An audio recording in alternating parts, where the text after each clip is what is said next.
My name is Stuart Hughes. I'm IOSH President, and I'm super excited about this webinar because it really involves collaboration, collaboration, and collaboration. And why that's important is because not one individual, not one organisation, not one professional body holds all of the answers. And I think that today you'll see that as we're joined by the ICOH and others to share their experiences and their knowledge as we look at developing technologies and their impact on employees within the workplace. So really looking forward to getting started and stuck in to what is our second in a series of webinars on AI and technology. So hopefully most of you will be familiar with what IOSH is, but if you're not familiar with us, we're the Institution of Occupational Safety and Health. It is the world's largest professional body for occupational safety and health in the world. We qualify new entrants into the profession, and we exist as a charity for the public good, protecting workers through good safety and health at work. That's who we are, and that's our driving piece. Our kind of, I suppose, our core purpose is this vision of a safe and healthy world of work, and that is for everyone, wherever they may be in the world, whatever work they are undertaking. So that's the thing that is driving us as an organisation and all of our 50,000 members across the 130 odd countries that they sit in. So as part of IOSH's kind of, I suppose, response to understanding or to try and better understand the challenges of the future, but also identify those opportunities as well in terms of the future of work and the OSH profession, we commissioned a piece of work with a global consultancy called Arup, and we wanted to reflect on, I suppose, what the horizons might be there. So when we've done this report, and it's a really great report, if you've not read it, scan the QR code, grab yourself a digital copy of it. I'd really recommend it. What we were looking at is the kind of current shape of the world of occupational safety and health, the world of work, and what's going on now, and then what potentially will be going on in the future, and how that impacts both the world of work and OSH professionals. And you're looking at changes in new technologies, changes in demographics of workers, where people work, impacts of things such as climate change, generational spans across workforces. So it's a really interesting report. But one of the things that it does really, really well is it poses a challenge, I suppose. It puts these what if questions out there. And that's the way of kind of really challenging ourselves to think about and look at the future. So the what if statements, and particularly the one that's relevant to this webinar, is this: what if using new technologies to improve worker protection creates other health, safety and well-being risks? And I think one of the ways that I suppose we want you to use this report is to hold these things in mind when you hear from people. Is this actually what's in this what if question? How do I expand my critical thinking around this? And how can I utilize the information that I hear today to think about the future direction of my organization, the profession and the work that you all do? So it's a real pleasure for me to collaborate with the International Commission on Occupational Health, and I'd just like to take this opportunity to welcome Dr. Martin Hogan from the ICOH, who's the Vice President of Scientific Committees, and I will hand over to him. Good morning, good afternoon, good evening, depending on where you are in the world. My name is Martin Hogan. I'm coming to you from Cork in Ireland. I am the Vice President of the International Commission on Occupational Health, or ICOH. ICOH is an organization recognized as a non-government organization by the UN in a close working relationship with the WHO and ILO. And it works, it's been around since it was founded in Milan in Italy in 1906, so well over 100 years.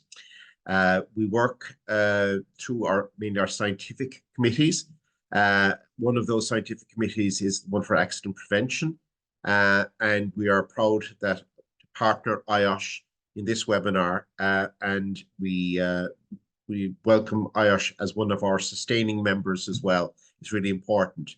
What ICOH are doing this triennium, we work in trienniums from Congress to Congress, is we are doing a monthly webinar organized by our scientific committees. And it was out of this talking to Dr. Carl Michel, who is the chairperson of the Accident Prevention Scientific Committee, that she recommended a partnership with IOSH in this webinar, and we are delighted to do so. Some of ICOH members will be joining this webinar as well, and will be joining our future webinars. And I would also put out an invitation for any individuals who want to join ICOH. We would welcome your applications, and if you needed someone to propose and second you, we would be delighted to help you in that regard as well. So thank you all for having ICOH as part of this webinar. Thank you, IOSH, and I'm looking forward to further collaboration. And I now want to hand you over to the chairperson of the Scientific Committee in ICOH for Accident Prevention, Dr. Karen Michel, and thank you all. Thank you very much, Martin. And as Martin said, I'm Karen Michel. I chair the Scientific Committee for Accident Prevention at ICOH, and I'm ably assisted in that capacity by my secretary, Mr. Jayendra Mohan, who I believe is one of our attendees today. SCAP, as we are colloquially known as, is a group of 48 members who have a shared interest in accident prevention. Within SCAP, we refer to accident prevention as those actions taken to avoid or to stop adverse events in the workplace. And we acknowledge that this requires a multidisciplinary approach, engaging various strategies, the basis of which is effective risk management. SCAP works strategically with other scientific committees within ICOH to strengthen relationships between all occupational health professionals and to better understand the linkages and the synergies of working collaboratively. The vision we have for the next triennium, which is 2024 to 2027, is we're trying to encourage active participation within SCAP. We are only as strong as our members, as they say. We'd like to collaborate more with other ICOH scientific committees. We're also creating a vehicle through our WhatsApp and our LinkedIn pages for the dissemination of information to aid prevention of accidents and enhance OSH practice as a whole. We're going to participate in some one-to-one events if we can later in the triennium, and we'll have at least another webinar during this 3-year period. But I have to also acknowledge at this point that this is only possible with the continued administrative support that we get from IOSH and the people behind the scenes at IOSH. We see the next triennium as one where SCAP will seek to enhance and influence practice within the work environment. So today is actually a first of those webinars that I alluded to. And I want to say before starting off that today's webinar is a result of, as Stuart and Martin have alluded to, collaborative relationships. And I'm now going to take this opportunity to hand over to Cam Stevens, who's going to be our host today. And just by way of introduction, and before I do, I'd also like to say, Cam, thank you very much for taking on the role of host for us today.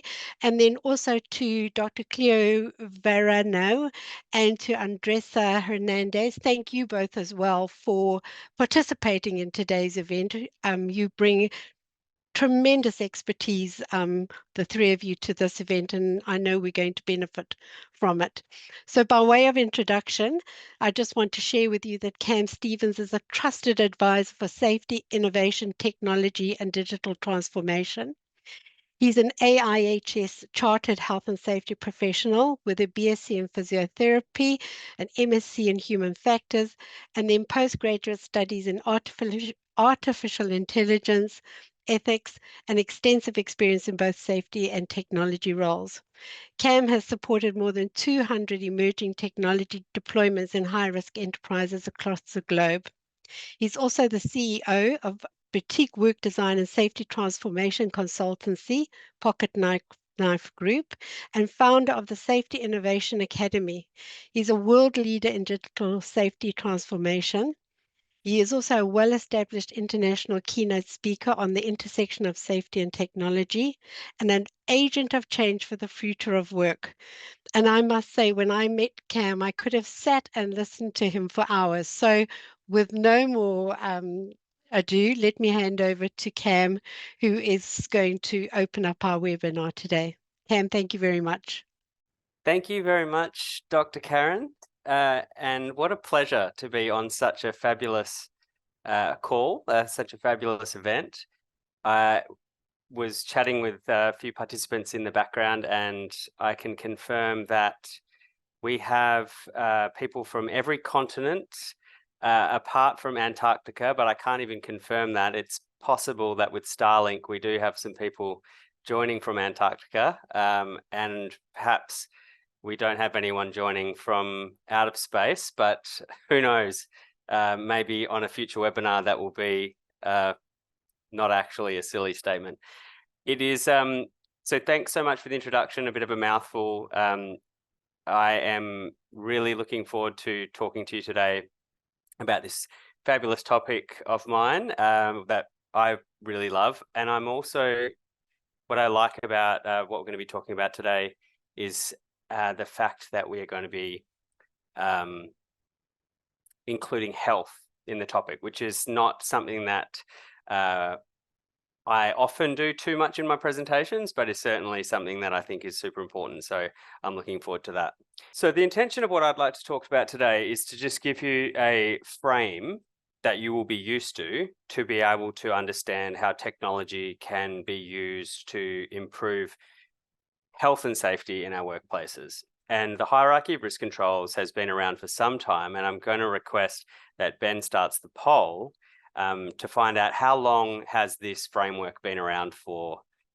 So a quick poll for the audience, 1930, 1940, 1950, 60 or 70, when did the hierarchy of risk controls first come into play? And for those historians, it was actually first published in the format that we roughly know of today by the National Safety Council.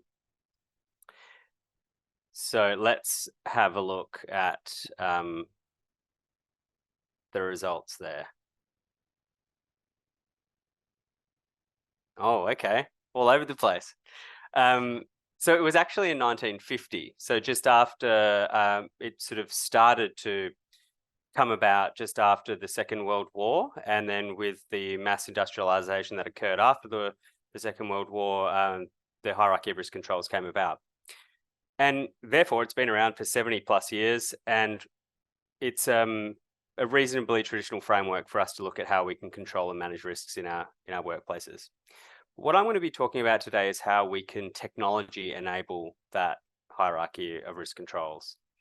And the top of the pyramid, so elimination, substitution, and engineering, can be augmented and modified to enable us to do effectively an improvement in the design of the work. So we either eliminate the work completely, or we design it in such a way that it better improves the health and safety for our workforce.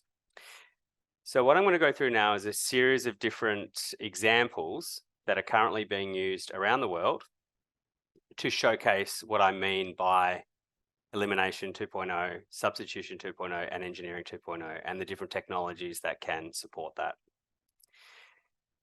I just want to make a quick disclaimer here that I am not endorsing any particular product or solution that I'll be showing. I'm just using them as examples.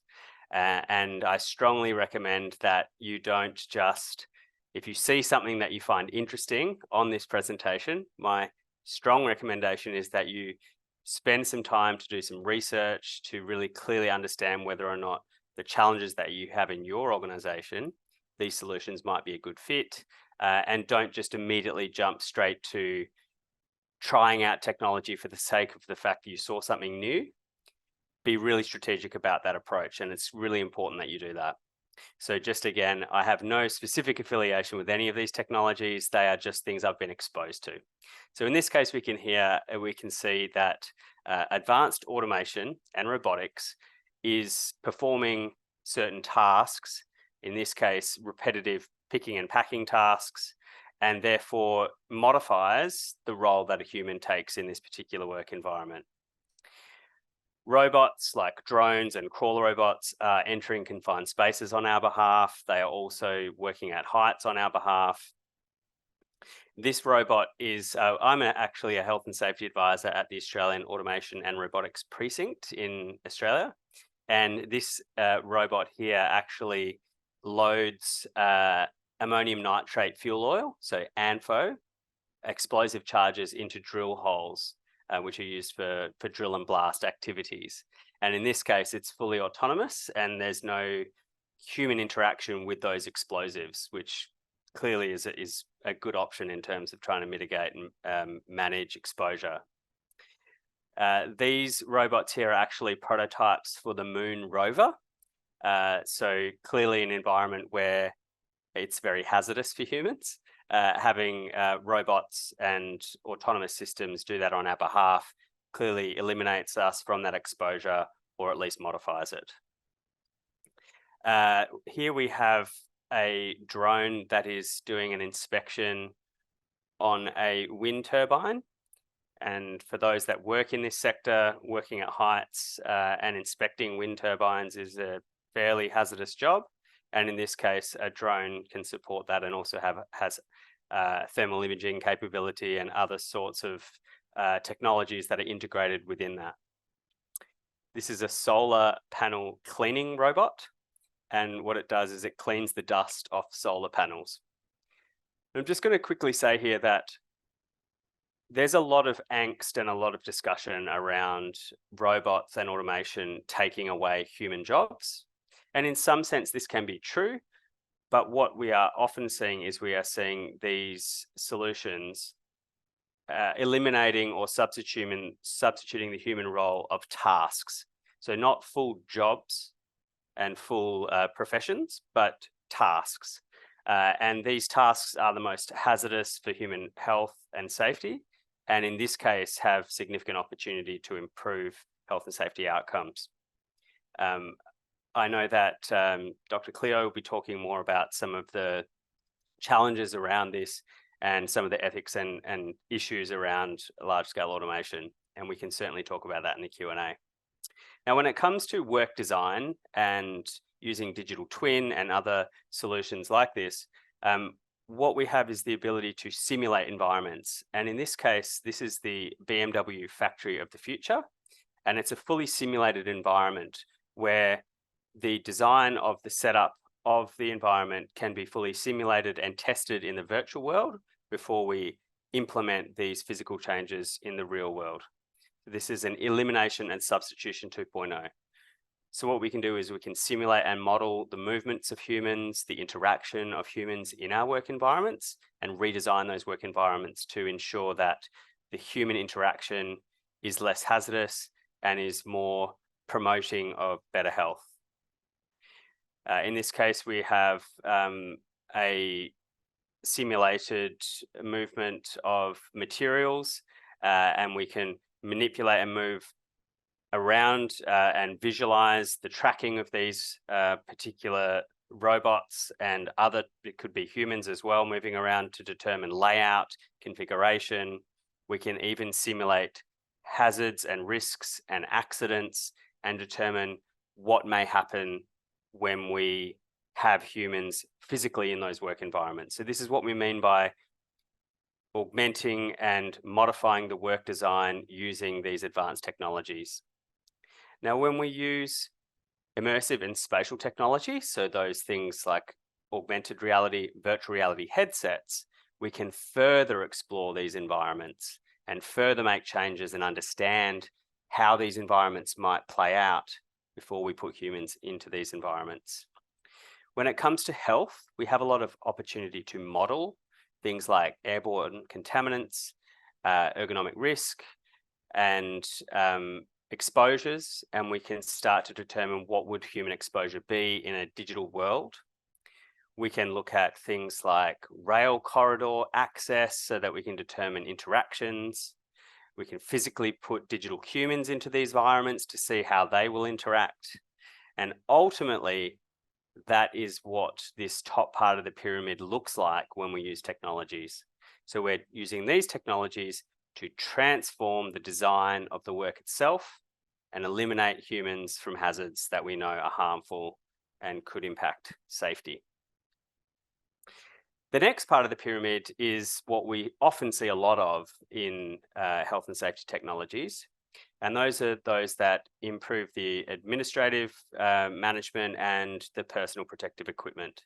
But what we're doing here is we're augmenting the human capabilities to improve the decision making and improve human performance.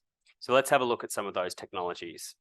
Again, I don't specifically endorse any of the particular products that I'm putting in here. They're all fabulous opportunities, but I don't have any particular affiliation. This one here is a wearable from MacuSafe. They're based in the US. And this particular wearable sensor that a lot of people will be familiar with captures a variety of different environmental conditions and worker-based movements, plus proximity. And these sensors can be used to understand the work environment and to support the worker and the management of the workplace to understand the environment and the worker interaction. This is a hand-arm vibration watch that can also be paired with a dust sensor here, an atmospheric dust sensor. This is by Trolex, which is another company, and those two products, the one before, this React Tech watch and the Trolex XD1 Plus sensor, can be used to understand the environment in real time, both hand-arm vibration and atmospheric contaminants. This smartwatch here actually is by a company called Omni. They're based in my hometown, and this looks at hydration levels and other biometric information to support worker heat stress management. We're now seeing the Apple AirPod have hearing protection opportunities, also to be able to be used as a hearing aid. And this is an interesting movement that's going on in the consumer technology space. Here I'm wearing a connected camera, which enables me to connect to the internet and live stream what I'm seeing from my remote work environment to other decision makers. This is called a assisted reality headset or a wearable computer. In this in this image, I'm wearing a set of augmented reality smart glasses, which are connected to a variety of other tools, so I can start to get information about what's going on in the workplace. I can look at 3D models, I can look at sensor information, and what this will enable me to do is make better decisions while I'm in the work front about the environment that's around me. This is an augmented reality tablet. It's just a tablet that is overlaid over, in this case, a piece of equipment that gives me guidance. So it augments my human decision making by giving me a little bit more information as I'm about to perform the work. So this is augmenting my human cognitive capabilities and potentially alerting me to some of the issues that I might need to be aware of and providing me instructions. This is another way to use augmented reality for simulating training, and this can be linked back to those 3D models that were talked about in the first part of the hierarchy of risk controls. In this case, I'm talking a risk assessment into a smartphone, and this is where artificial intelligence and machine learning, which are some of the more modern technologies, it's taking my natural language and it's capturing that into this application by a company called RiskTalk. They're based also in my hometown. In this case, we're using a camera to be able to capture ergonomic risk and using image recognition and a machine learning model that runs over the image to be able to provide information about ergonomic risk. This is by a company called 3Motion AI. A similar scenario in this case is using CCTV footage company called Protex AI based out of Ireland, and they're looking at worker interaction and movement. There's a variety of different use cases that they have. There's many other solutions in this bracket as well, like Intensai out of New York and Istanbul, and there's many solutions that are looking to do this. We also have social interaction. So in this case, taking photos and using WhatsApp as the medium to be able to transfer information and provide language translation, guidance and assistance. This is using large language models like a little bit like ChatGPT. This is by the Navatech group, safety.ai, based out of the Middle East.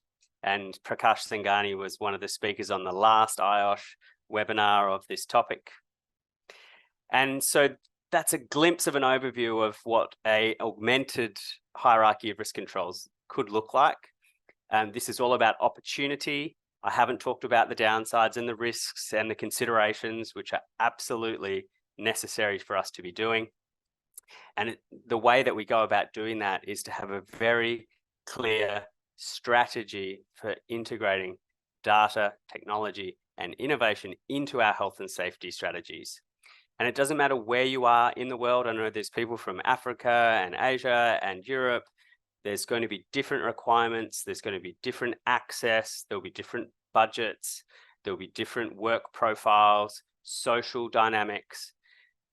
And all of these different considerations will need to take, we need to take an understanding of to be able to determine in our individual context, in our workplace, in our environment, in our geopolitical area, everyone will have a different approach and everyone will start at a different place and everyone will move at a different pace. So it's very important to have a strategy, and you can start with some very simple first steps, simply using the technology, simple technologies that are available, and they don't need to be digital.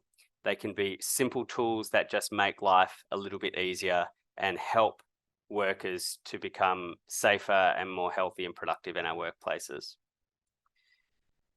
The overall scenario here is this is all about humans plus technology being better together. This is not about taking humans out of the equation altogether, although in some instances, eliminating humans from hazardous exposures is an excellent goal. But this is about humans plus machines, humans plus technology. When we combine our powers together, we are better for health and safety. And if we do this in a responsible way, we can unlock huge opportunity to succeed. So that's the end of my time. I hope you found I wasn't too fast. You will be getting a copy of this presentation. If you have any questions, please start to pop them into the Q&A and we'll start to load them up for afterwards, because we'll be soon having a listen to our next speaker. If you have any questions you'd like to ask about any of those solutions that were showcased very briefly, please connect with me on LinkedIn. If you scan the QR code, it'll take you to my LinkedIn profile. I have it set up for follow, but more than happy for you to connect with me. So go to the connect with me and feel free to send me a message. I have an open profile, so send me a message, ask me a question, and I'll be more than happy to answer it. So I hope you found this an interesting glimpse into the world of possibility. There were a few different occupational health use cases in there as well. And with that, I will stop sharing my screen and I will, with pleasure, like to introduce you to the fabulous Dr. Cleo Varanu. So Dr. Cleo, please introduce yourself to the audience and over to you. So my name is Cleo Varanu. I am a lecturer in occupational safety and health in European University Cyprus, and I am teaching in Master of Occupational Safety and Health, which is actually accredited by IOSH. I am also an operational manager in CERIDES research group here in European University Cyprus, and a health and safety consultant since 2009, do the months, and licensed by the Department of Labor Inspection of Cyprus. So thank you for being here today, and good evening or good morning, everyone from around the world. Thank you, IOSH and ICOH, for organizing this event. It is always a pleasure to meet our colleagues. Well, today we will discuss about the challenges arising when integrating technology in the workplace. And we have hundreds of people here. But I want to start a conversation with you. However, let's use technology to sort your answers, and I will stop sharing. I will actually stop my presentation and go to Slido just to ask us a question for you. I am just asking for a word, a keyword that's coming in your mind when we are discussing about the challenges or the opportunities for occupational safety and health when we use new technology. Something that is coming in your mind, anything. Just use 1, 2, 3 words so the cloud can sort them out. Cost, okay. People and behavior, less risk, budget, efficiency, training, stress, ethics, risk, okay, work involvement. Actually, we will refer to all of these in a few minutes. Cost and time, ISO compliance, worker anxiety, unknown, error rate, improvement, productivity, speed, trust. So cost, ethics, time, and training are the winners here. I will just give a few more seconds and then I will stop it. Okay, budget, same as cost, monitoring. I think you covered all of my presentation. Reliability, remote, impact on human, altered culture, safety, need experience, expertise. Okay, privacy. All of you are right, and thank you for participating. You can still write if you want. I will keep it open. I will go back to this and thank you for participating. And I think we all agree on all the words that you used. So digitalization offers the potential for innovative developments in the workplace. However, these changes bring new challenges for occupational safety and health. Of course, we can maximize the benefits with a good management of the use of new technologies. And what we actually mean by that, technology can help us reduce occupational risks. Unfortunately, it can also create new hazards. The development of digital technologies such as AI, advanced robotics, Internet of Things, big data, wearables, mobile devices, online platform. These are actually changing the nature of work and the society and the economy. And why this is an emerging risk for us now as safety experts, the rate at which these developments are taking place is faster than ever before. And that's why we're here today to discuss this kind of issue. And there is no way for safety consultants, safety officers, or safety representatives to be everywhere at any time. With the use of technology, we can actually monitor workplaces more easily. It doesn't mean that we rely on technology, but we can use these kind of applications, as you can see now in the video, as monitoring tools. We are not replacing people with machines here. So we need people to audit the workplaces. And we know that we're actually doing their jobs right. But when you have a huge warehouse, for example, instead of walking around for hours, you can set this monitoring system in place. As you saw in the video, this kind of applications can warn you where to focus on. What this means for safety professionals and companies, it means clearly efficiency, as you mentioned it before, and prevention of accident, which is the point of safety. Exoskeletons have already proven to be beneficial in specific settings, such as the military applications or medical care settings. The problem here was MSDS, musculoskeletal disorders. And we are buying exoskeletons to solve it. But what about the long-term psychosocial risk? We are solving one hazard, and on the other hand, we are creating others. So we have to think about this. The picture on your right hand shows a worker in Cyprus airport using exoskeletons to lift luggages, which is the task is manual handling here. And this approach was awarded by IOSH as best practice since it can improve employees' quality of life and minimizing MSDS.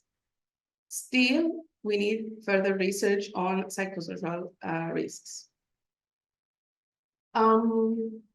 Nowadays, we have new forms of work, such as platform work, and we have more teleworkers than before. We created this mobile application. You can scan the QR code. It's free to download this application. We created this mobile application during COVID to help the teleworkers. As we all know, it is an obligation for employers to conduct the risk assessment for the work position of their workers. However, this is difficult for teleworkers since employer cannot access your home, your private premises. So we created this application. It's actually dividing the risk in 6 categories, as you can see on the screen. And you can find their information on how you assess the risk in your workstation, your home. And you can share this information. In the end, you have a report, and you can share it with your employer and discuss the risks at home. I will now present the Respond A project. This was an EU Horizon 2020 project, and I will use it as a case study here on the application of technology and the impact on occupational safety and health. This was a 3-year project started in 2020 and ended last year, 2023. The initiative of the project were the fires in summer 2021 in Greece that illustrate a number of new challenges for first responders. As you know, the first responder is one of the higher risk occupations. There were increasing demands due to heat stress, prolonged fire periods, mega fires, and increased need for evacuation. All these are underlying a need of to be more focused on information, on feedback during the operations, and we need better performance in coordination. The main aim of Respond A was to leverage first responders' efficiency and safety by introducing a joint technological and conceptual framework for maximal situational awareness, focusing on early assessment, risk mitigation capabilities, and clear command and control picture. we use several technologies. So you can see here virtual reality and augmented reality offer the advantage of removing many workers from hazardous environments, such as the examples that comes explained before. And this is the reason why we use this kind of trainings during this project. The video is from Limassol in Cyprus, where we train the firefighters of Cyprus with the use of VR. About the wearables, we use wearables. Actually, they allow us to have a real-time monitoring on hazards and can be used to provide early warnings of harmful exposures, stress, and other general health issues. Some information about the wearable sensors that were developed in the project. There is a very high quality heart rate and breathing activity constantly monitored. Physiological signals of the first responders are constantly monitored as well. And why we actually need all of this? We need them to avoid two of the most common risks for firefighters, the heat stroke and the carbon monoxide poisoning. More details about the wearables. You can see here, we have the environmental sensors. They can measure air temperature, beta gamma radiation, methane, concentration of oxygen. The data locker is the one attached on the jacket, and it receives all the data. And there is a transmission through Wi-Fi or 5G or 4G to the control center. You can see the jacket.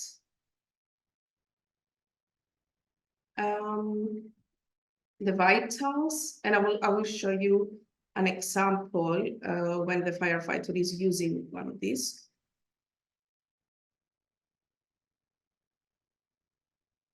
And the parameters are provided in real time by the system through the data locker that I already presented to the command and control room, where actually the decision is taking over.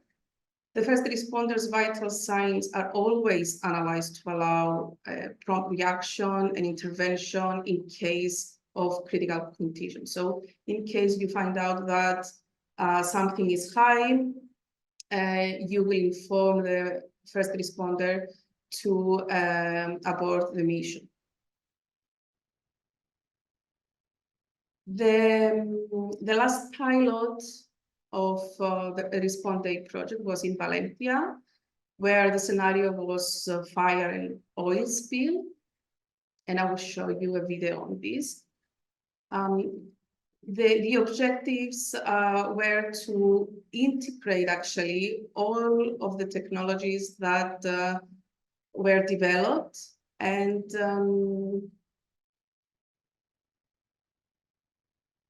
so the aim was to minimize occupational accidents and diseases. We used robots. I will show you now the video. We used robots, drones, wearables. So you have a clear operational picture on the critical situation in real time. And I will stop and I will just start the video here. Valencia, the 16th of February 2023.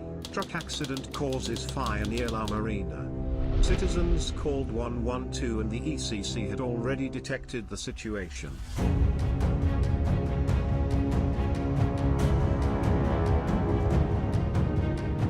Authorities on site to control the situation. 2 nearby FR patrols arrive and conduct an initial evaluation of the emergency. The Emergency Coordination Center activates the port self-protection plan.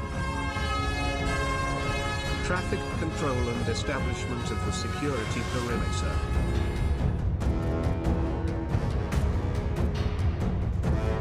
Deployment of the Advanced Command Center, ACC.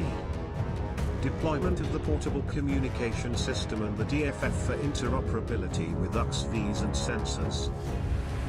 Delimitation of the security perimeter according to the gases. Assessment of the magnitude of the accident with UAVs and UGV.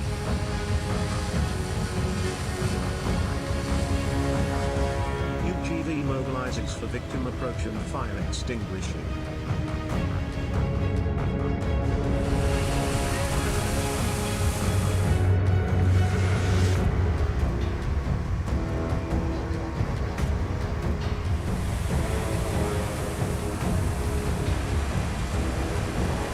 Medical services begin triage of the injured.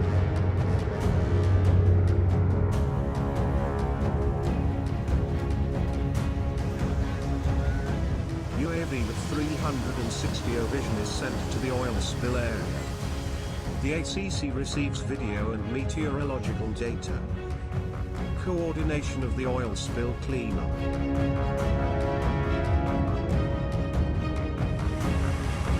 Accident investigation.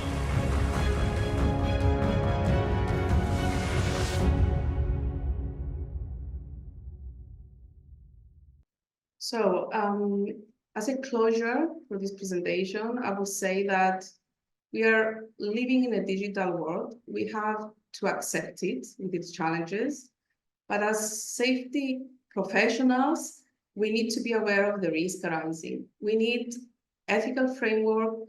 We need prevention from design stage. We need to, and this is very important, to involve our workers in all stages in the decision making. We need education system and trainings, and these must be adapted to these new technologies. So we need a holistic approach when it comes to the development of an occupational health and safety management system. And we need to adapt our policies, our risk assessment, our monitoring procedures to change. I found this picture and these words inspiring. So we all need extra time, and we are trying to find shortcuts in everything we are doing, but we are aware, and we need to be aware actually, so we will not lose our skills. We cannot accept to be replaced by machines. We need our skills, and we need to collaborate with robots, with all these technologies around us. Thank you for attending, and this is my contacts in case you need any more information. Thank you. Thanks, Dr. Cleo. That was fabulous. And I'd now like to hand over to Andresa Hernandez. Thanks a lot, Kim.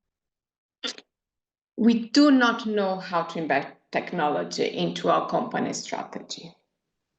We have no idea how to upskill ourselves. We are so overwhelmed by technology.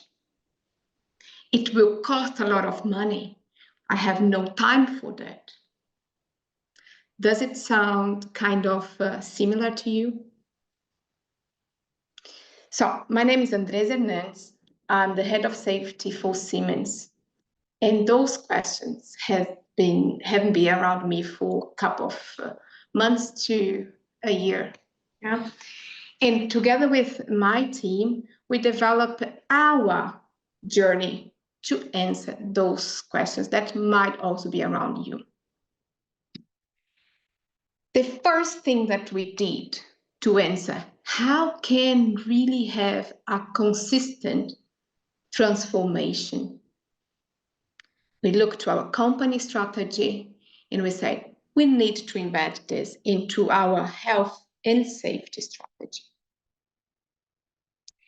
Our strategies focus from 2025 forward, when we started, to 2030, and is basically in three major pillars. Adaptive, because in the current days where we operate or we are living, adaptiveness is key for each of us and also for our companies and organizations. Empowered people, because our people can make a difference. And here in the bottom of this slide, you see that one key piece of our strategy at Siemens for health and safety is data and technology driven, but always puts the health and safety of our people at the core. Today, I will guide you through exactly this part, how we embed technology, data and technology into our strategy, how we are upskilling our people with our strength data and digital literacy that you can see at the center of this slide, but also how we create opportunities to experimentation for the deployment of technology. Here, I want to introduce you to 6 steps when we are talking about how to embed a strategy that you allow you to have the budget, but to achieve the goal that keep the people in health and safe in your operation. First part is we need to understand what exactly the objectives of the company and the safety in health department. We need to check where we are. What are the elements? What is our current state in terms of data? I would just focus in lagging indicators, just the reporting. What are the source, the data that we can collect and bring to our vision, to the next steps? Because then you can really map out your strategy. You need to really focus on something that it's key. Sometimes we forget this, is the data governance policy that you can see here in the step 4. The data governance needs to be also reflect your company, and this needs to be embedded in your health and safety management system, because technology, data will be key going forward to use technology to support a design of health and safety workplaces.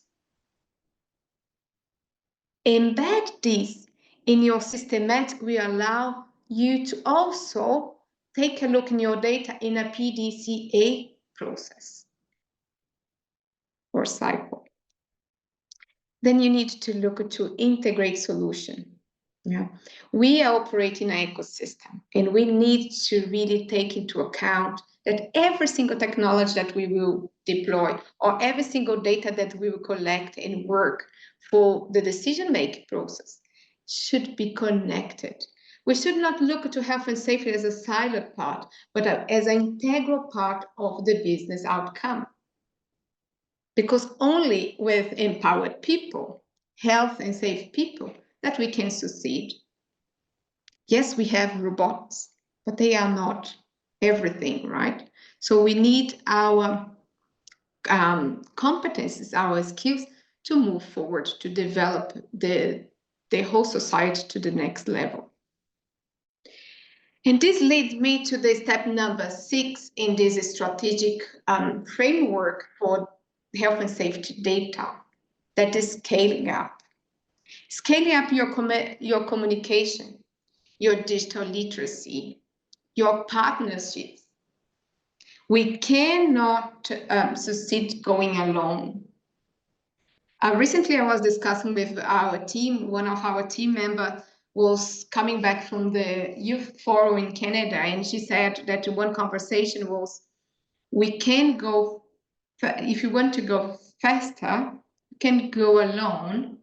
But if you want to go further, you need to go together.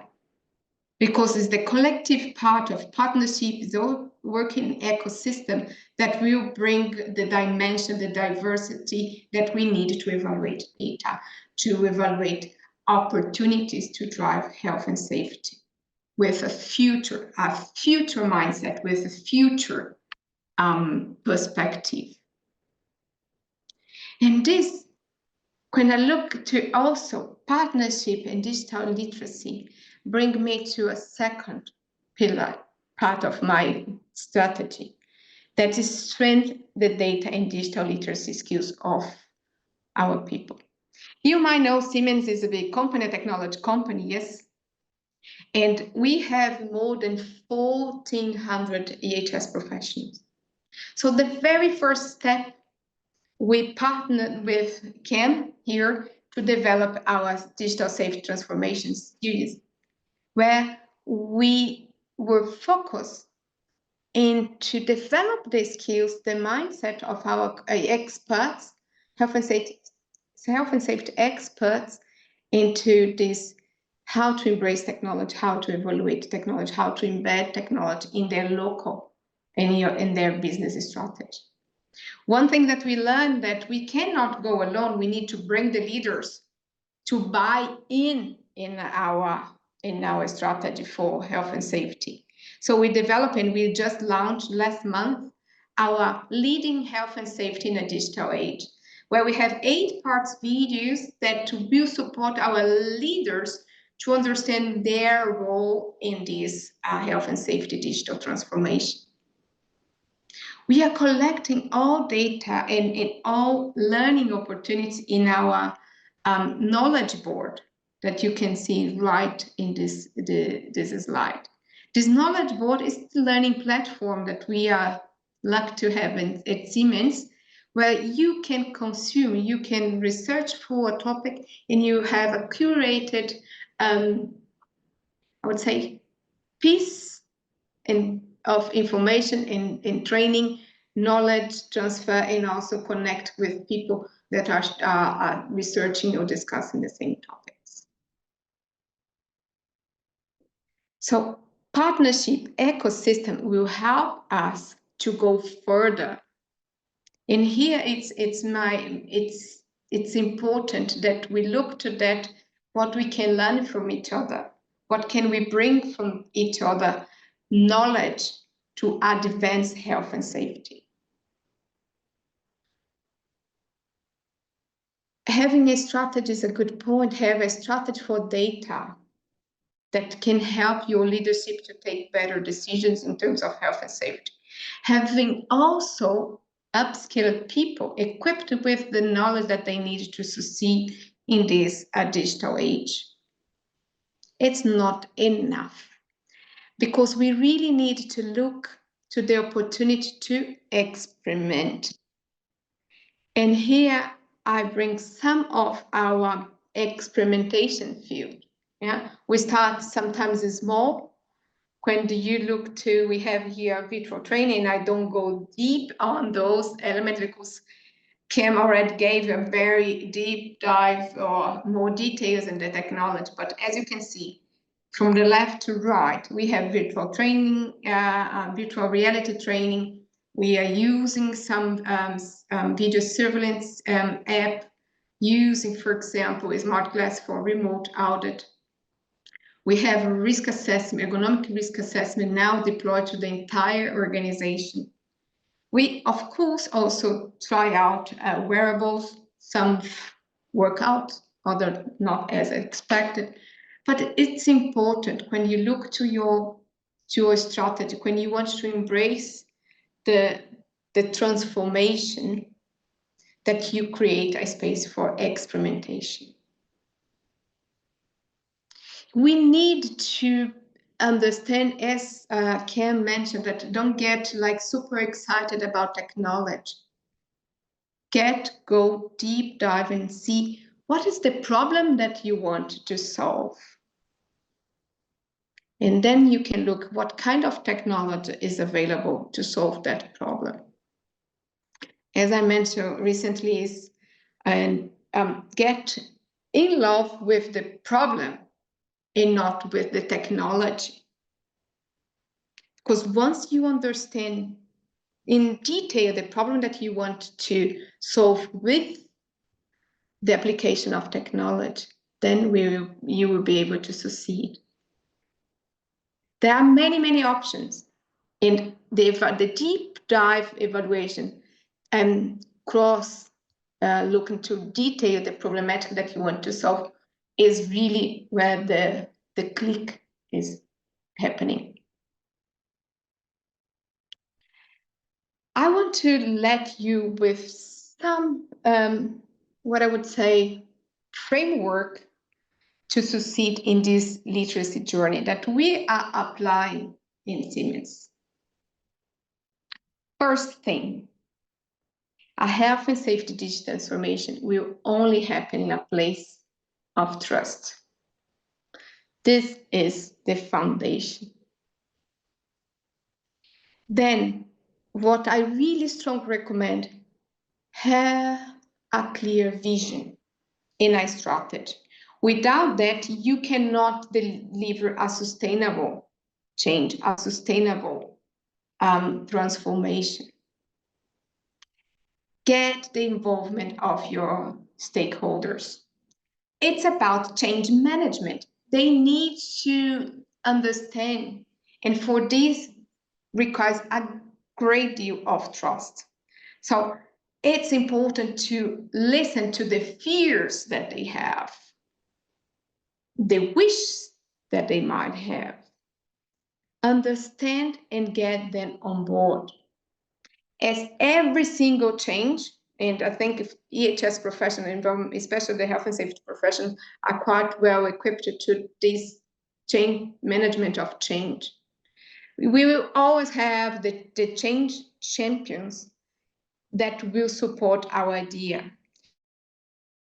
Identify those that can really support and can be the ones inspire others, and with this vision that is shared, that this will be amplified.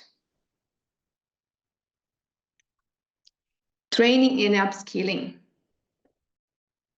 We have to empower people to embrace change and remain resilient. Lifelong learning is key, not only for our colleagues, not only for ourselves, but for the entire society. Technology is there, and this will not change. And we need to really get curious about and learn more and more how technology can support us to perform our tasks in a better way. As every single change, have an interactive approach. We need to fail fast, but learn faster. Because when you create a place of experimentation, is a safe place to learn. And if something didn't go as expected, that is fine. If at the end we learn out of that. So we need to be bold, we need to experiment, and we need to give the people the space to learn, adapt, refine, and move on to the next iteration. And of course, celebrate every single step. A little celebration for a little win can make a huge, I would say, mood booster to the organization. So it's essential to pause, to learn, to reflect, but it's also essential to celebrate every single step, because this will be the testament that our collective effort as a group that is governed by the trust are going to the right direction. I'm pretty sure that if you embed this 6 piece that I'm share with you, and you will get this slide for sure, will help you to answer those questions like, how can I embed health and safety transformation in your strategy? How can I set up my team, or can I set up myself to success in this transformation journey? And most important, how can we really set up health and safe workplace, health and safe conditions to everyone to work? Here you have my contacts. You can really reach out to me or to anybody from my team. We are happy to share, because we truly believe that if we discuss learnings. If we operate in ecosystem, we can overcome every single challenge faster and also going further. Thank you so much for joining today. And I guess now we will have some time to discuss. Amazing. So Cleo and I have answered about close to 30 questions in the Q&A while the presentations were going. And I think some of the, we'll unpack a few of those questions in a little bit more detail. But if you do have any questions that come up as we're talking, please feel free to pop them into the Q&A, and I'll scan through those as we go here. So we've talked a lot about, and I think it's deliberate that we talked about the opportunities.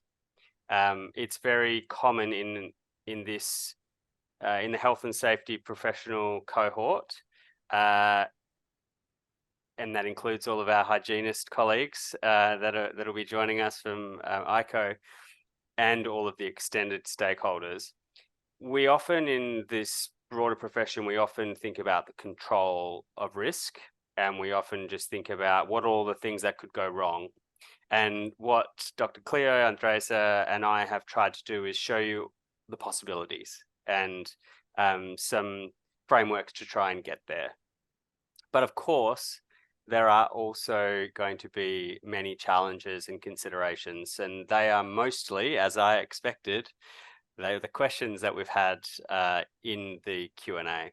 So let's do that in a panel setting, and let's kick off with a question here around what are some of the key challenges that organizations face when introducing new technologies into the workplace, and in the same line, what are some of the things we can do to overcome those issues? And I might just start this one with Andresa, given the number of technologies that she's been overseeing happening all over the organization she works for. So Andresa, perhaps we could start with you. Yeah, happy to. Of course, when you are embracing transformation, as I mentioned before, and involving deploying technology, it might have fear, and we saw in the survey in Slido that fear was one big topic that comes. So it's really important that we engage with the people, and as I mentioned, start for a place of trust, transparency, explain the reasoning that we are deploying this or that technology, not only towards the management to get the budget, but also with the workers, bring them along in the design of the solution, on the design of the technology that we will adopt. So we need to have a transparency. We need to look, as I said before, be in love with the problem, not with the technology. Engage with the workers to understand what is the problem that they have and that we want to solve, to deploy any kind of technology. So trust, transparency, and it's, for me, key in the engagement with the people that will be, I would say, work with the technology, yeah? So these are elements for me, when, regardless of type of the technology or what type of solutions that you want to implement in your workplace. Yeah, great insights. Cleo, did you have anything additional that you're seeing by being exposed to the different workplaces you're dealing with? Okay, I totally agree with Andresa, but I mean, nobody, at least most of the people, don't like the change in their workplace. They feel more comfortable to continue their daily tasks, the tempo, the methods that they used to do. So if you want to make these changes, yes, you need your people to be part of the decision making. Otherwise, you will just lose their interest on any of the changes that you want to add. I might quickly ask Dr. Karen about specifically from a health standpoint, what are some of the common challenges that you're hearing workers and organizations are saying about technologies that are being used to try and improve health outcomes? Have you had any exposure to that? Thanks, Cam, and please just call me Karen. Oh, sorry, I can't help it. From a health point of view, I think there are some really exciting initiatives, and I think the notable one is around smart technology. For example, using smart devices that are collecting information about heart rates and breathing rates and that kind of thing. And I think one of the big concerns is clients are fearing the lack of confidentiality. They're worried about what is going to happen, for example, with this information that you're collecting about me. And it's important to clarify with them what the information is going to be used for. And one of my one of the things is, for example, this is not going to be a means to dismiss you because you know you don't have favorable health matrix, as we call them, but the fact that we will use those to create health promotion programs that are better directed at what you as workers need. So for me, the confidentiality and what you will do with their data has been a big issue from a health point of view for workers. Yeah. Yeah, I think it's interesting. We have Andy Barker in the chat who has made a comment or a question which is related to what you've just said there, is how much technology investment is going into the traditional catch and correct behaviors or issues versus connecting and creating. In here he says the latter, meaning knowledge management, critical thinking, problem solving, and learning. How much are we setting up our introduction of these technologies into our organizations to be the latter versus we're using them to catch and correct issues? There's a lot of question and answer in the chat about how are these technologies going to be used to identify behavioral issues or manage our workers. And certainly I think this language, when we hear technology vendors in particular using that language in their marketing material, can be very off-putting to the workforce.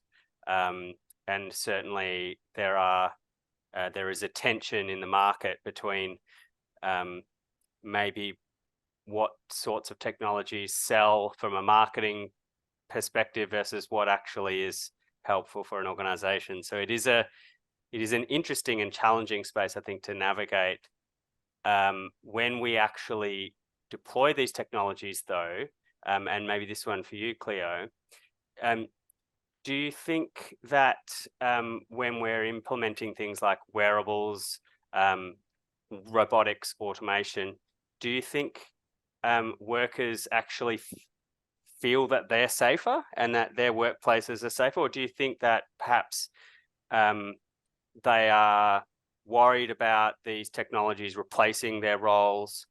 We often hear a lot about robots taking our jobs. Do you think workers actually feel better about these technologies being in the workplace, or it's just happening to them and they don't feel comfortable at all? What do you think about that? Very good question. First of all, okay, workers should understand the necessity of the use of new technologies in order to accept these technologies in their tasks, in their daily activities.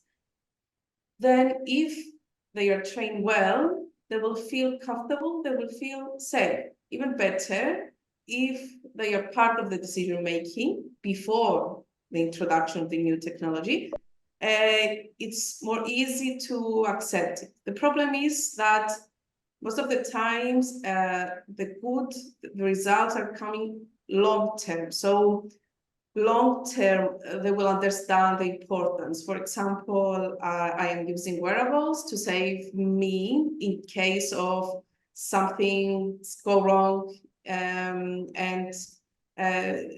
in the monitoring system, someone will be alerted. Or I am collaborating with combots in order to help me avoid repetitive movements, and in long term, I will minimize MSDS, musculoskeletal disorders.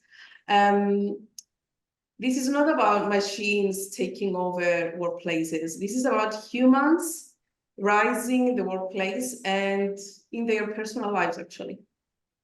Yes. Interesting. And Andresa, the question about robots taking our jobs, company that uses a lot of robots, what's your views been around worker sentiment around the introduction of wide-scale robotics and automation? I think you have to have two aspects to lead. You can lead by fear, you can lead by providing opportunities to people to upskill themselves. And I think this is exactly where Siemens is really placing, is that robotics is not a monster, but we can deploy technology and at the same time upskilling the people to have different tasks or to have a different role in this interaction. Yeah. So, and it's one of our main strategy as a company is really the growth mindset. Yeah.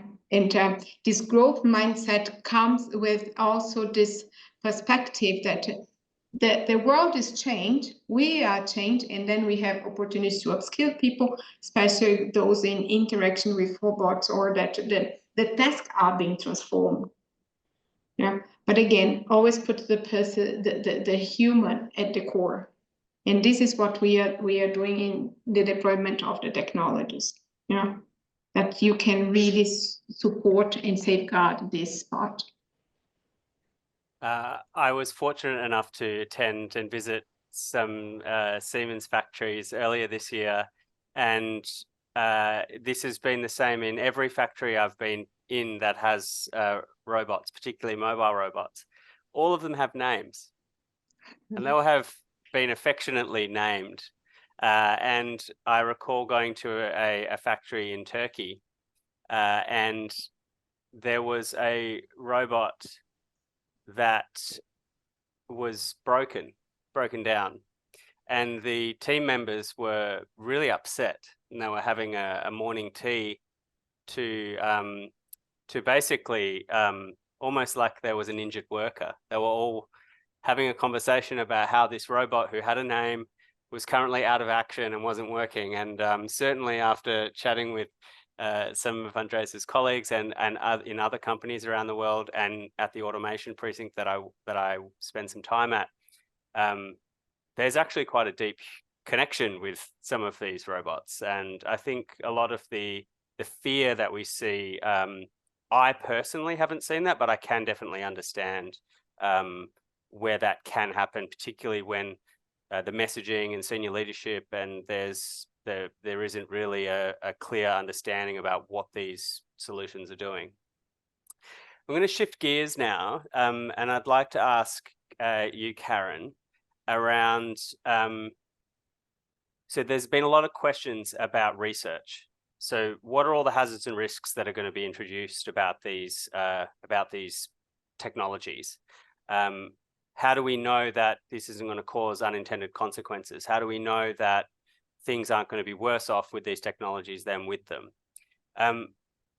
Karen, what do you think the role is of research, and not just research in terms of university research, but what do you think institutions like ICOH and IOSH and their collaborators, what sorts of things should they be doing and can they be doing to support evidence-based practice in relation to new technologies? Sure, thanks, Camo. A big question. Research is important. I mean, research creates the evidence, and the evidence is what we should be basing practice on. So we will only know through research. And yes, you've got your academic research that's done through universities, but you could have site-related research into technologies that are being introduced and learn from these experiences. And speaking from IOSH's point of view, for example, we fund research, and if research is going to produce evidence that will enable us to improve practice, we will look to funding it, obviously, if it falls within a topic that we are interested in a particular year. But any other institution that's doing research, we often will collaborate with. I know that from a personal experience, I'm consulting on a research project with the EU at the moment, looking at digital interventions for mental health in the workplace. And again, IOSH is working collaboratively with that organization to make sure that when those results become available and they are demonstrated to do what they're intended to do, and in this case, obviously, improve mental health, that we will then help by disseminating that information to our members as well. So I think for organizations, there's an important role in making sure that practitioners actually receive that information that is disseminated down to practitioners. Too often research is done for the sake of research. It gets done, it gets published maybe in an academic journal. Practitioners don't become aware of it. And yet that is the research that they need to be aware of so they can improve practice. So yes, professional organizations have a tremendous role to play, even if they're not doing the research, but making sure that they've kind of looked into the outcomes of research, and where they see that it adds value, they're disseminating it out to their membership. I mean, I know that for years as a practitioner, I was so busy with doing my day-to-day job that I didn't have time to look at academic journals, and it's that dissemination that professional organizations can make a tremendous difference with. What about you, Cleo? Any thoughts on how the pace of good quality evidence and the pace of these technologies, they're moving so fast? Does research have a hope, or is it what do we do? Okay, I'm in the research center, so I'm aware of the calls around EU at least.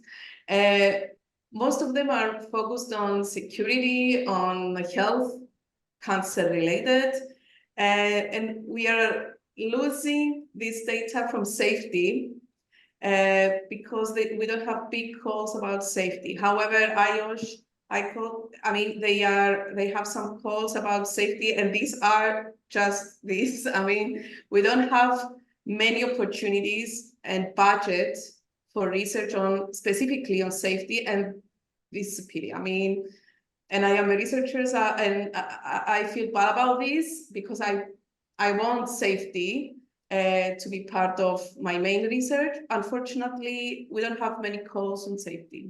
Yes. Interesting. Can There's I, a question. Oh, sorry, so Cam, go for it.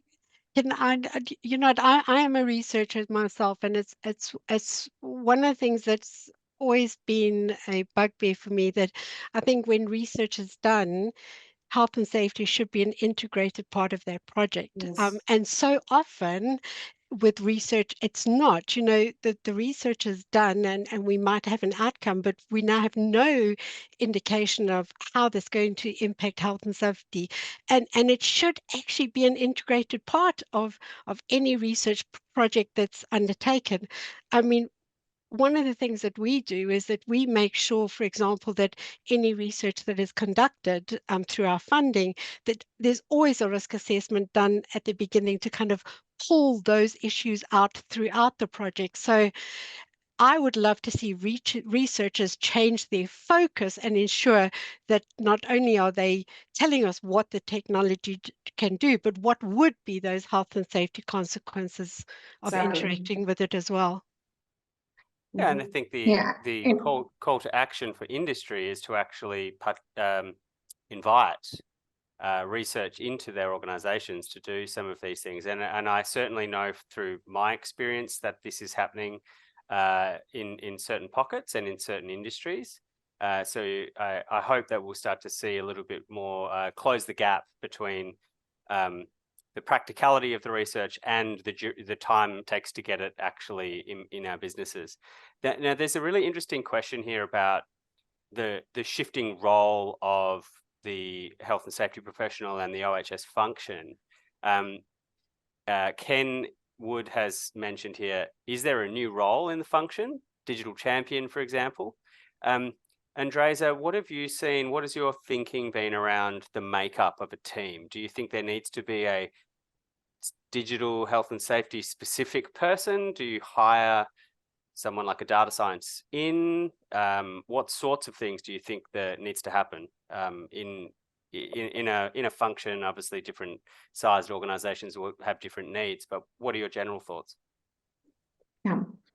Having different brains that make the difference, right? I said about this before, that the diversity of things can bring us further. If I look to my own team, yes, I do have data scientists that they have no background on health and safety. Yeah, this is important because they are unbiased to look to the data that I bring for myself, like, oh, but this might be because of that. So I already judge the data, for example. I do have an expert in health and safety that is dedicated to look to specific technologies and create this room for experimentation. So I don't think that we need only one and there needs to be health and safety, but I do believe that we need to understand technology to support the deployment into our operations in our organization. Yeah, because we bring a set of skills as OSH professionals that are different.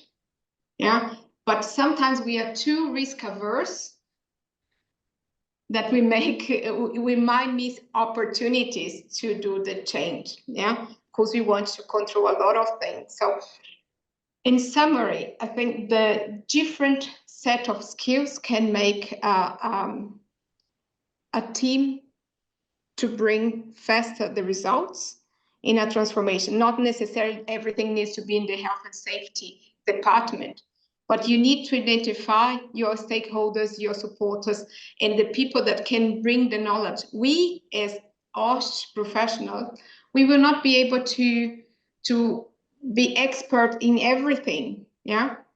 So, and then we can come and find in the ecosystem who can close the gap for knowledge that we might not have. Because not everybody so fortunate like we are having this kind of mood skill set of a team. Can I add to that, Andresa? Of course. I think there's also a challenge here for OSH professionals, because I think what we need to understand is if you go back the past century, when I started in OSH, the working environment was very different. My role as an OSH professional then was very different. As time progresses and the world of work changes, I've had to change my thinking. I now have to work far more collaboratively with other people than I ever did 30 years ago. And I think that is the challenge to OSH professionals, that we need to understand that this technology is here to stay. It's not going away. It will have benefits. And it will have challenges, but we need to grow with that. We need to open ourselves up to learning and to engaging ourselves unbiasedly to what this actually poses to our profession. And I think if we as OSH professionals do that with a more positive approach, I think we can be a conduit for a more positive experience back in the workplace as well. I totally agree. And one thing that I would add here is that, unfortunately, the qualification of OSH professions nowadays is still in most of countries like was 30, 40 years ago. Yeah, so I think there is a mismatch here in terms of the future of IOSH professionals, Yeah. the qualification of those, and what the companies are expecting, or we are expecting this. So Yeah. I do see a room for improvement in terms of how we qualify, how we embed people, how we develop people. I'm quite open to, just in my case, my colleague that is focused on technology today, his background is communicator. Yeah, he studied communication. He upskilled himself on safety, and today he is my main, let's say, person to look after different technology and bring in experimentation. So, I mean, everybody can be IOSH professionals, just have the curiosity, and maybe we just need to also fight, or fight is not the right word, but we need to really go forward to also change the curriculum of the qualification of IOSH profession for something more up to date. This would be my point of view. And there goes the challenge to the academic institutions to actually look at the qualifications. Yep, Yes. I support you on that one. So this question comes up a lot, particularly when we talk about the topic of artificial intelligence, which, to remind everyone, is an umbrella term that does cover a lot of different technologies. Most people are thinking about ChatGPT, but there's also the computer vision technologies, there's natural language processing, there's many other forms of artificial intelligence. But generally speaking, the big question that comes up is, how do we regulate that? And there's a few things there. So who should be regulating? What should the regulations be? Should they be performance-based, like the legislation in, should it be prescriptive, like the legislation, perhaps more so in the US, or performance-based, more like the UK legislation? Who should be, when are we going to expect regulations to emerge that will help us regulate and set guidelines for the introduction of AI, specifically for the management of workplace health and safety risks? Who wants to give that one a crack? This is a tough question, right? So I will be the one that I can really be free after this. So I think we need to apply ethics, right, in how we use, being meaningful of put the people at the center, how we will use technology, and be mindful of the impacts of that and doing a proper risk assessment. Regulations, we always can find flaws on that because technology is changed super fast, and the legal framework cannot keep up. So even if we have a framework, I think we need to really keep the ethic part and this mindset of that people at the core, being mindful of that is for the best of the person, of the worker. And because we will never, in my point of view, we will never have technology and a legal framework that will be working at the same pace. So being mindful that ethic is the key for deploying anything. This is my point of view. I will add on that. Okay, as safety experts, safety representatives, safety consultants, or whatever we are here, we need to be aware of the local legislation, the EU and the international one. And we need to be, aware of the changes in the regulations and directives and all over our region. In the 1st of August, if I am not mistaken, there was a new regulation on AI, and it was about the requirements and obligations of the use of AI. But of course, as all the regulations, there is a period of time that you can apply it. So you have 6 months up to 1.5 years, something like this, to apply this. We can see these changes in the regulation. We already saw on teleworking, still there is lack and gap on the legislation on this. And we need more action, actually, on this at the moment. This is a big area of interest of mine and Yes. something I'm quite engaged with. Just a couple of comments. So the Ministry of Manpower, which is the Singapore government agency that supports management of safety and health in Singapore, from the 1st of June this year, they actually required that all construction sites with a contract value of $5 million and above were required to install video surveillance systems.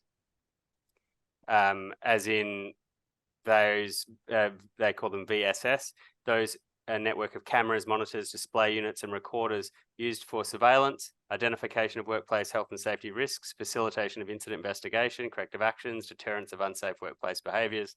That's what they have on their as their requirement, which is interesting. From an AI perspective, there actually is an AI management system. So I think it's ISO 42001, which can be integrated with ISO 45001. And there's actually an AI risk management standard, an international standard. I was on the committee for that, which is ISO 23894, which was published in 2023. And that provides a framework for managing the risks of artificial intelligence, and it can be applied to risks for safety. But what I think is a really interesting approach is the regulator needing to upskill themselves, just like everyone else is. And I really like the idea of the regulatory sandbox that has been happening in the UK with Discovering Safety and the UK Health and Safety Executive, along with some industry partners and supporting collaborators like the Safety Tech Accelerator and others. I think that approach is really interesting here, that we just need to be experimenting responsibly, and that everyone has a role. We need a lot of different minds, as Edenreza has said. We need research, we need industry, we need safety professionals, we need learning and development, we need human resources, we need IT, we need everyone contributing to this to determine what the next steps are. So they're my views. I don't know if they resonate with either of you, Karen, Cleo, or Andresa. Yes, of course. I think it's, again, the ecosystem needs to play the major role here. Yeah, that the diversity that everybody can bring in, and then we will be more close to reality, and that we can really succeed on learn how to experiment and learn how to technology will keep the pace in put people at the core. Yeah, not create any side damage, I would say, or harm. Yeah. So we've got a webinar feedback poll up, which probably suggests to me that we're very close to the end of time. A subtle way to do that. Thank you very much. So if you could do that, but I would like to just answer one last question from the audience, and then I've got a closing question for the panel. The question from the audience comes from Neil Cameron, who has an excellent surname. And this is about he asks question here specific. No, actually, I'm not going to answer. That wasn't the question I wanted to answer, but I'm going to have to answer that one now because I've just said that. I've missed what I wanted to say, but I'm going to answer Neil's question and type it into the Q&A box. But what I will do right now is go across to ask each one of you this closing question for our webinar today. And thank you all for your fabulous contributions and for your presentations and insights. What technology are you most excited about for 2025 onwards, in terms of how that technology is going to support the promotion and prevention of occupational health and safety, with an emphasis on health? So can I jump in first, being the health Absolutely. professional? So what really excites me about new technology is that technology that is going to prevent exposure to hazardous environments. So for me as a health professional, I often see workers who are at a stage of their life where they've been exposed to hazards. they've now got a life-limiting disease, and there's nothing that we can do for them.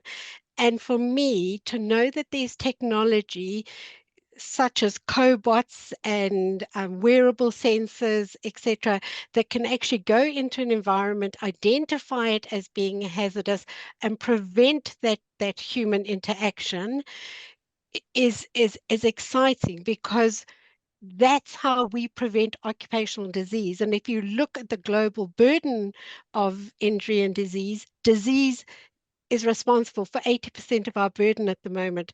So rather than focusing on treating when things wrong, if we've got technology that can prevent life-limiting ill health, well, that gets my thumbs up.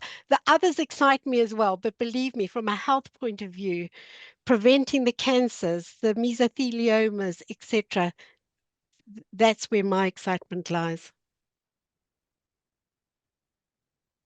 Over Who to wants you, to go Andresa. next? I would Oh, echo the same. For me, it's more and more getting a better predictive analytics that we can act before something happens. Yeah, and get more and more, I would say, modeling that it's accurate to really help to prevent any type of harm for the health, or for the physical health, or for the mental health. Yeah. So I would like more and more, and I'm excited to get more and more data that can help us to create these predicted models that will support in the prevention. And I will continue with this. I think the exciting part is that we can actually add in our monitoring systems these kind of technologies, and they can actually detect early warning. We have early warning systems in place. Weak signals are there, and they can identify them. So I don't prefer a specific technology, either wearables or cobots or drones or whatever. The combination of them is the greatest thing. That if we integrate them in our occupational health and safety management system, if we have the budget and the ethics in place and the policies in place, then will be the great of all. Yes. Fabulous. And Cam? Oh, damn it. I knew you were Cam? going to do that. Yes. What excites you? What excites me? Everything. Everything excites me, but there's one thing I am really excited about is personalized technology experiences for our workers, so that they get, because we're human. We've got individual needs. We've got neurodiversity. We've got everyone's got something that they need to support their experience at work, and we currently treat everyone as a standardized, not very human. And I think if we can use technologies that provide personalized experiences that give us all the individualized needs that we need to have in our daily experience and flow of work, I think that has some incredible opportunity to make us all feel a lot more connected, feel a lot better, healthier, and engaged in the work that we do, with shared purpose and shared connection and strengthened relationships. That would be things like, if I'm an expert at confined space entry, I shouldn't need to go and do the standardized confined space entry learning program that everyone else does. I should be able to do an abridged version. So there should be adaptive learning. I should be given tools in the color scheme that best suits what I need to look at on my, and the text should be the right size, and the smartphone should be the one I would like to use, and the wearable should be suited to my wrist, not a generic wrist that doesn't fit me. Those are the things I'm most excited about, is the personalization opportunity for workers to feel more human. I think that's my 2025 onwards ideal, but I do have many others which I would love to see happen as well, and we don't have time for that. So I would like to first, just at least from my perspective, say thank you very much to IOSH and ICOH for the invitation for this, to all of the participants and the many hundreds of you that are still online after this close to 2 hours session. So thank you so much to Cleo, Andresa, Karen, Dimple, Ben, everyone in the background that puts these events together. Thank you so much, and for all of your engagement in the Q&A.